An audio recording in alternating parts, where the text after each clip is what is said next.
In today's show, the Trailblazers head out on the road for 3 games away from Portland. The keys to them winning outside of the Moda Center. Plus, Gary Payton II already back on the injury report? Darn it. Welcome to Locked On Blazers. Let's get into it. You are Locked On Trailblazers, your daily Portland Trailblazers podcast. Part of the Locked On Podcast Network. Your team every day.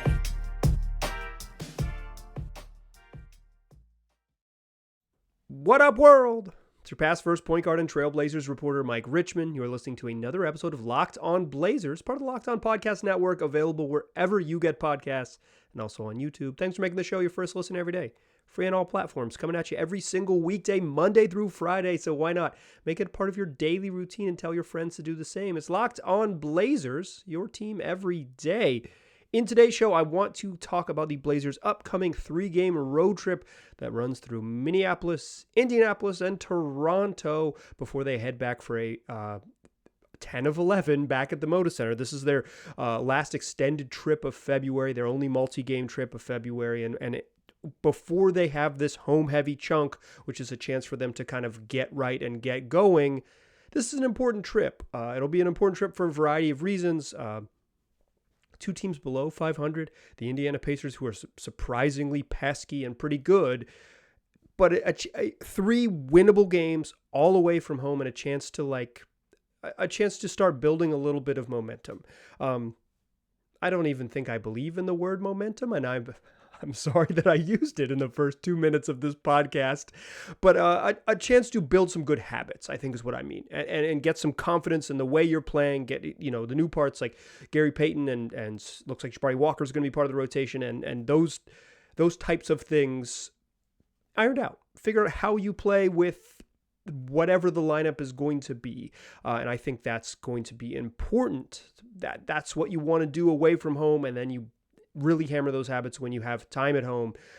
They play basically every other day for the rest of the month. Got a back-to-back in there against Dallas. So there's not going to be a ton of time for like hard live practices. You just can't really get after it. And NBA teams are so cautious about, and rightly so, in my opinion, about just like overextending guys during a very long season, that if you play every other day, you're just not going to like get in the gym on the off day and like run around for 2.5 hours. You did that in the 90s, maybe even in the early 2000s. It's just not how teams operate now. So the like chemistry, the development, it happens on the court. It's going to happen on the court. So you want to see guys play, which is why it's a bummer that the Blazers injury report showed up in my inbox, or they put it on Twitter actually, but so in my Twitter feed with Gary Payton's name on it. Darn it. And not with the same thing that he's been on it forever, but with a new ailment. Payton has been dealing, he had core surgery in the offseason famously, and has been taking, it took, 6 months for him to make his debut. And he, in his first game back, tweaked his right ankle a little bit. So this happened with about 10 and a half minutes left in the second quarter on Monday evening. He was playing help defense as Rodney Magruder drove to the middle of the paint. Gary Payton helped to the middle of the paint, went up to try to block a shot, didn't get the ball, and came down and kind of half rolled his right ankle. He crumpled to the floor and kind of got up limping, and was limping for the remainder of 90 seconds that he was on the court. But he still went out at his like typical sub time. He didn't go out early. He didn't signal to the bench right away. He actually kind of did the thing guys do when they get hurt, when they don't look at the bench, they hide a little bit. But he was clearly hobbled a little bit when he was in that shift. And when he left, he went and rode the bike. But it didn't stop him from playing a normal 7 minutes in the second half when he looked really productive in that second half. It's just kind of the nature of a rolled ankle, is that day 1, it hurts less than day 2. Then he had to get on an airplane on day 2. So it's like you sleep on it, you wake up and like, oh, this is a lot worse. It's like, I don't like to talk about NBA injuries, but rolling your ankle playing basketball is something I've done a bunch. It's happens to mere mortals as well as NBA guys. Like, day 2 stinks, right? And I'm not surprised that he's officially listed as questionable. That means, like, if you want to get really technical parlance of NBA injury reports, is that he has a 50% chance of playing. I think, I'm sure he wants to play. Like, if it took him so long to get back, he doesn't want to miss a game because of other injury stuff, right? Like, I think he was pretty clear about it in his post-game interview. Is like, his core injury is just as good as it's going to be, so he has to deal with it. Like, he just has to deal with the shape that it's in this season, and if he wants to play, this is like the physical condition he's going to be in to play. That might have been holding him back mentally. The ankle thing seems to just be like, if he can go, he'll play. That's a bummer, though. It's a bummer because you just want to see Payton play, and because they play Wednesday, Friday, Sunday with no back-to-backs, obviously there's travel, and you're going to move time zones a little bit, but like it would be what you want to see is Payton play his normal, play what had been his typical shifts, and then ramp up from there. So it's like he's going to play those two 6-minute shifts and play 12 and a half, 13 and a half minutes.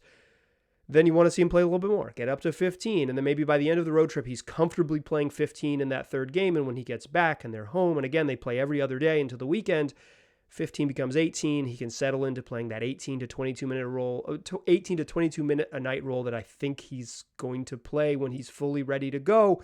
You can see him in more lineups. You can see him maybe at the end of games guarding tougher assignments not this coming weekend, but the weekend after when the Blazers host Luka Doncic, who just scores 50 points whenever he wants. It's like, maybe give GP a good crack at him, and hopefully I was hoping by then, he's in that 22-minute range where if it works, which who knows if it will, Luka's so darn big and all those things, very hard to guard, that like maybe then you can say, yeah, let's try that. This is working. This is one of our better perimeter defenders. It allows everyone else to kind of settle into roles that make more sense. We'll see. I mean, we don't know. They didn't practice. It was a travel day. We'll probably get an update. Look for Casey Holdall of Trailblazers.com to provide a report early if they do a game day shoot around, and otherwise we'll just know before tip off. But bummer for Payton who rolled that right ankle, and we'll just see. The other name to know in the injury report, Jusuf Nurkic, probable with the non-COVID illness. He was. He was listed as questionable. He played, and then they pulled him out of the game, and he didn't look good. Looked like a dude who might be overcoming some illness. So Keon Johnson and Greg Brown, who also were dealing with the same thing, they played at the end and got dunked the ball, do what they do. So hopefully Nurk is healthy and ready to go. And if he's not, I don't think he played well sick. So just like don't play if he can't go. But you want. The best thing for everybody is for the folks to be healthy. The other thing to watch with the Blazers is a subtle thing that it seemed that it happened, and then I kind of like second guessed myself. But I think Jabari Walker leapfrogs Trendon Watford in the rotations. He subbed in early, and Watford seemed to only come in, particularly just like rewatching the Gary Payton minutes. Watford seemed to only come back in because Nurk had to check out with foul trouble and ineffectiveness, and so they brought in Eubanks early, and then they went to Watford because Eubanks needed a breather, and then Nurk came back in the second quarter. I don't think Trendon Watford was going to play without Nurk's illness and some foul stuff. I think he was out of the rotation, had been leapfrogged by Jabari Walker, who, if you'll remember the podcast right before this, I was clamoring for him to get a real role and get real minutes. That was the guy he was going to take his minutes from, the backup power forward spot. I'm cool with it. Trendon struggled a little bit. I think he's got more skills than Jabari Walker, but Jabari Walker can really rebound, and in theory, he's a better shooter. I don't know if functionally he is, but I want to see Jabari Walker play. Like that's the thing. When rookies play well in brief cameos, I think it's important to get them back and get them regular chances to be like, is this real? 3-4 games, okay, it's not. Go back to the bench. Like that's in my mind, that's the best way to like test out young players is when they show that they can contribute. Let them keep contributing. So I think a thing to watch in this road trip is that Jabari Walker may have slipped in and supplanted Trendon Watford as the backup power forward off the bench. Of course, if Jusuf Nurkic misses the game, it's kind of moot because Walker's going to play anyways.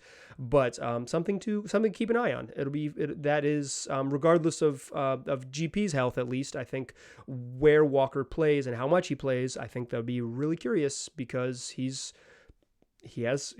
dude can really go to the glass, and the Blazers need some help there. Let's talk about these specific games. Minnesota, Indiana, Toronto, 3 on the road beginning Wednesday night in Minneapolis. Let's talk about what that's going to look like in the second segment. Preview those games a little bit, who's available, what those teams have been doing, and get you prepped for everything you need to know about the road trip beyond just the Blazers injury report, availability, and rotation.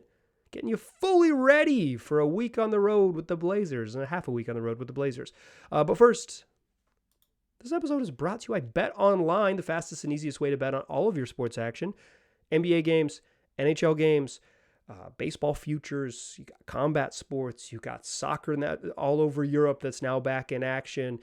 You're going to find golf. You're going to find tennis. You're going to find whatever you want. It's all there on BetOnline. Plus news, analysis, even some podcasts to make you a smarter, better, and give you a better chance to win some money. So go check it out, betonline.net. Don't wait. Take advantage today. That's BetOnline, where the game starts. All right.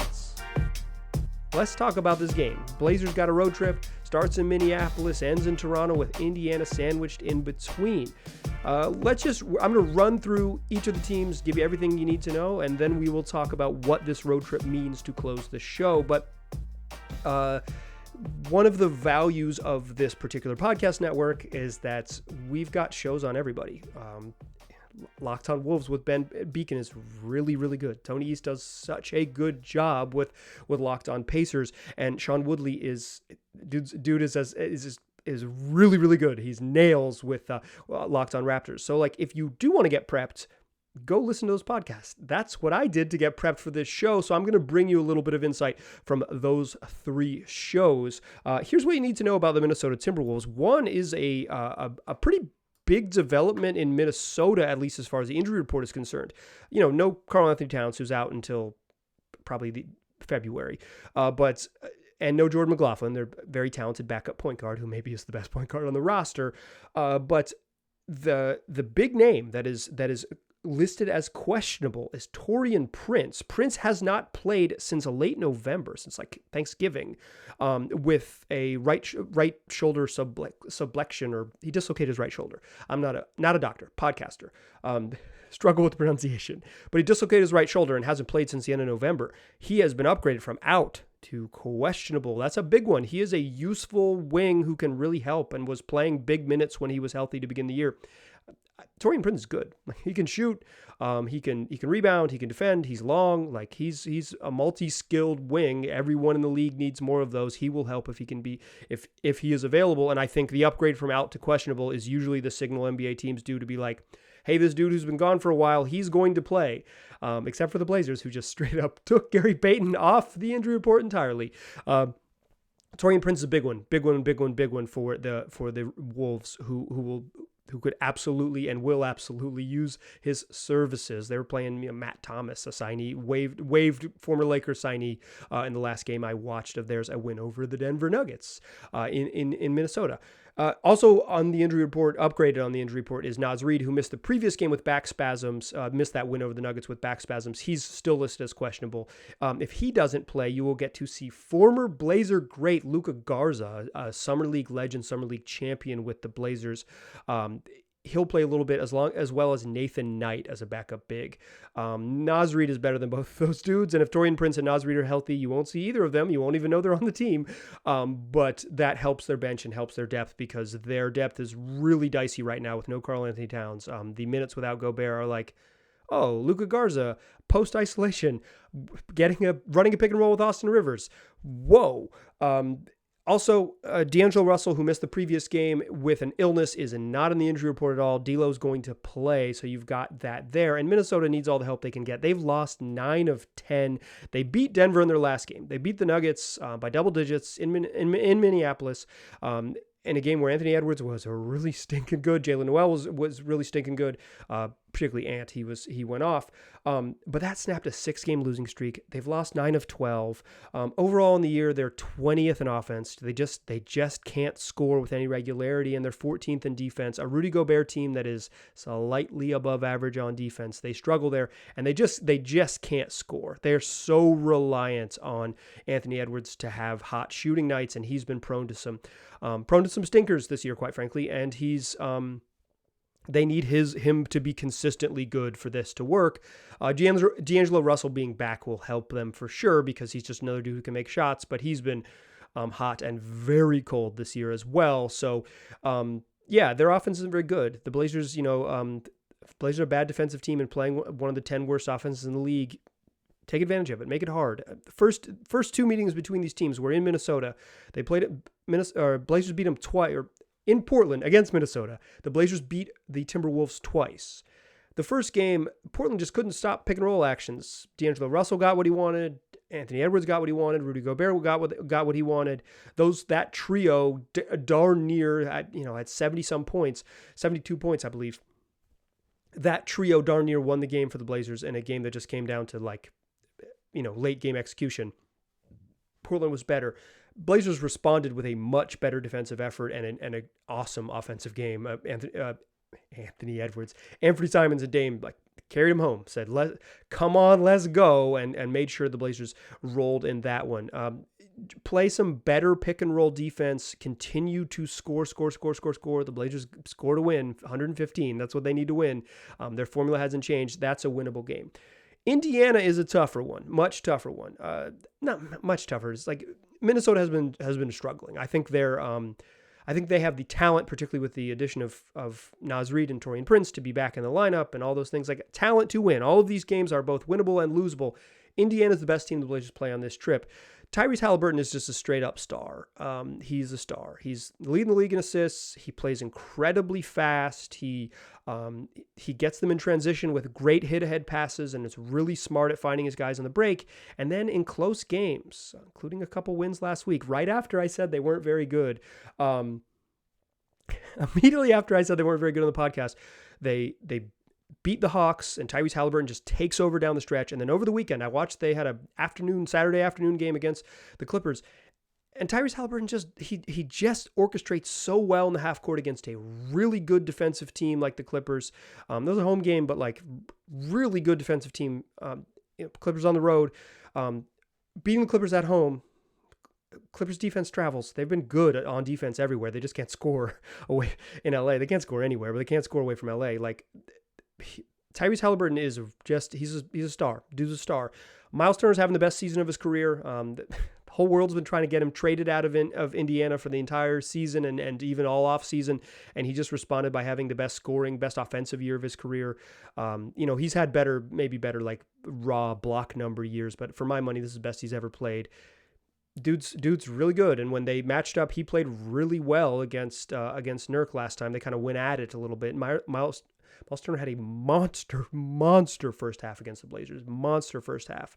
And then the other parts for the Pacers are just useful. Aaron Nesmith has blossomed into a starting level wing.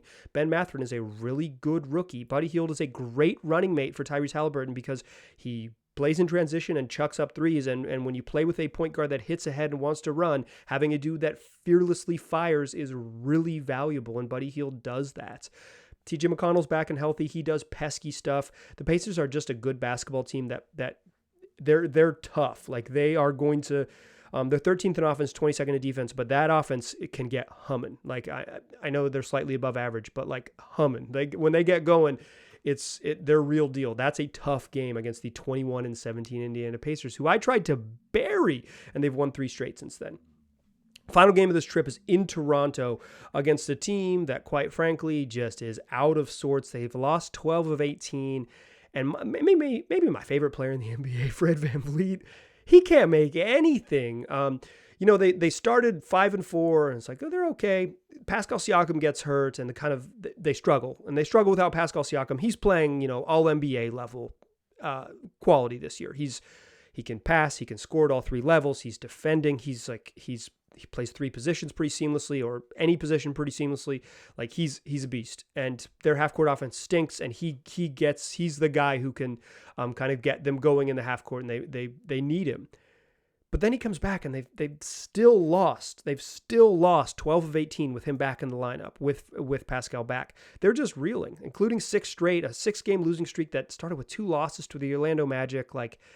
This team has kind of lost their identity of being this hellacious defensive team. They're 16th in offense, 17th in defense, but the fly around monster defense of a season ago just hasn't really come all the way back.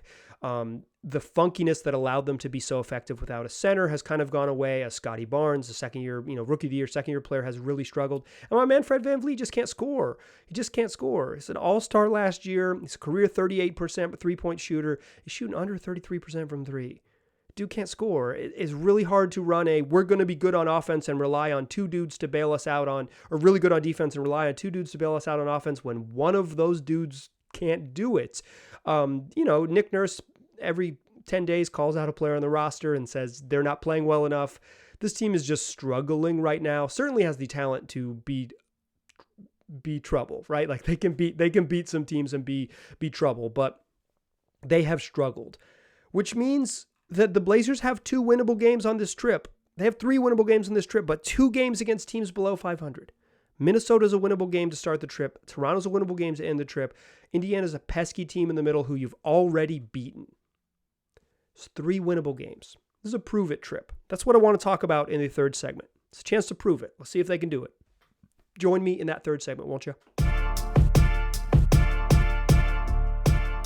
Still a pass first point guard. I'm still Mike Richmond, and you are still listening to Locked on Blazers. Listen, this is a chance for the Blazers to prove they got it. We saw them on Monday night with it rolling, and Gary Payton back in the lineup, and Anthony Simon scoring 30, and Jeremy Grant scoring 36, and Damian Lillard has 19 and 10 dimes.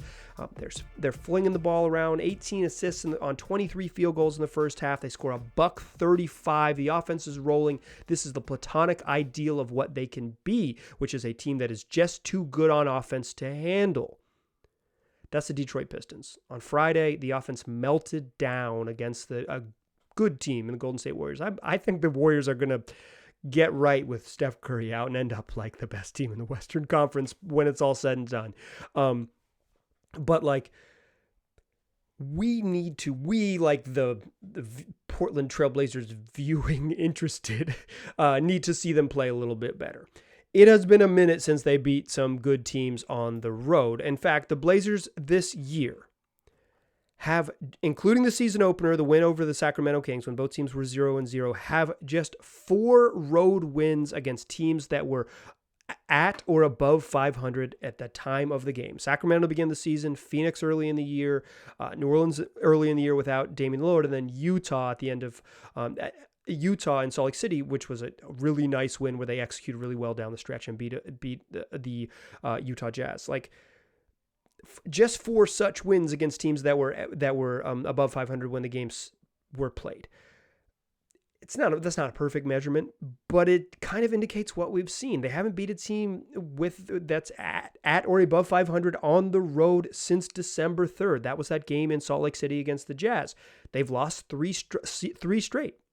They lost to Dallas, where they got punked. They were down 25 in the third quarter, and Chauncey Billups pulled the plug. They lost in Denver to conclude that trip in a game where they just got outclassed. The Nuggets were just better than them, and that's why they lost, because they were the second best team that played that night. Sometimes it happens, but it was real, and it was kind of like, affirming, like, yes, you are not as good as that team.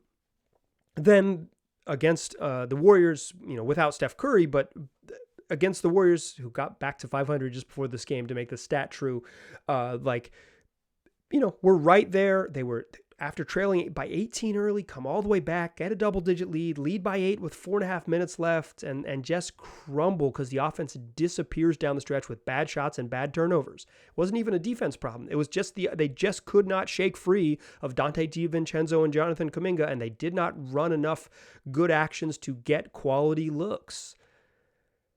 We need to see them beat good teams. Here's the good news. They only play one team that has a winning record on this trip. Minnesota is probably a little better than the record, but not much. Toronto, at some point, you are what you are. Like, I've been waiting for the Raptors to turn the corner because I believe in their talent, but my man Frederick Edmund Van Vliet Sr. can't make any shots, so they just might not be very good either. That means you play one legitimately good team, a very talented, just a tough Pacers team led by an all-star point guard and a really good big man and the right complementary parts. This isn't this bonkers difficult road trip. This is one legitimately good team, 2 winnable games, a chance to go 3-0 or at the very least 2-1. But you want to see them take care of business. You want to see them beat good teams on the road. That's beyond taking care of business. That's getting a quality win. You want to see them stack up quality wins, because after that, things ease up so dramatically. 10 of their next 11 are on the road after that. After this road trip, there's just 4 road games before the entire All-Star break. It's like, 16 of their next 23 are at home. Or 16 coming into the stretch, 16 of 23 at the home into the All-Star break, are at home into the All-Star break. This is 3 of their 7 games. Then you have just 4 road games remaining between January 10th and frickin' Valentine's Day. It's like, 4+ weeks with 4 road games. You have a chance to fatten up at home. There's some tough ones at home there, Dallas and Philadelphia, but like this, take care of business on this road trip, win 2 out of 3, or go 3-0, come into a home-heavy schedule, and put yourself in the right position. As you're getting Gary Payton back and reintegrating him, as you're figuring out, like, the end of your bench with Jabari Walker and Trendon Watford, sometime probably prior to the All-Star break, you could get Nazir Little back, you could get Justice Winslow back, you could trade deadline's February 9th, so maybe you get some new parts. But like, this is your chance, and it starts here with this prove it trip. We have not seen them get a quality win on the road in a while. They haven't had many opportunities, but when they had a blowout in Dallas, just a game where they just weren't good enough in Denver, and a meltdown in Golden State. At Indiana, on Friday evening, a chance to prove it, like, hey, we're actually a team that can get quality wins on the road. We're going to go do it. And then we're going to go back home and chill for 2 weeks because we have a schedule in January that is made for us to climb in the standings. Has to start on this road trip. Absolutely has to start on this road trip. Minnesota's no cakewalk, Toronto's no cakewalk, and Indiana straight up good. But these are 3 winnable games right in front of you to prove that you are making strides in the right direction, and not a team that can just punk the Detroit's Pistons of the world. And when you play higher quality competition like they did on their last road trip, they look like they're outclassed. San Antonio and Houston are wins. You play teams that are better than that, gets a little dicey, including those 2 losses in OKC. Chance for the Blazers to kind of build those good habits, start building those good habits, and get some quality wins on the road. Like I said, check out those other podcasts. All 3 of those hosts that I mentioned do a really good job and will make you a smarter fan. So check those out. After you make this show your first listen, why not check out Locked on Wolves with Ben Beacon as your second listen, and then you can listen to Tony East and Locked on Pacers and Sean Woodley on Locked on Raptors. Come back and listen to this is Wednesday's show. Come back and listen to Thursday's show. We'll talk about that game against the Wolves. I appreciate you listening. I'll talk to you soon.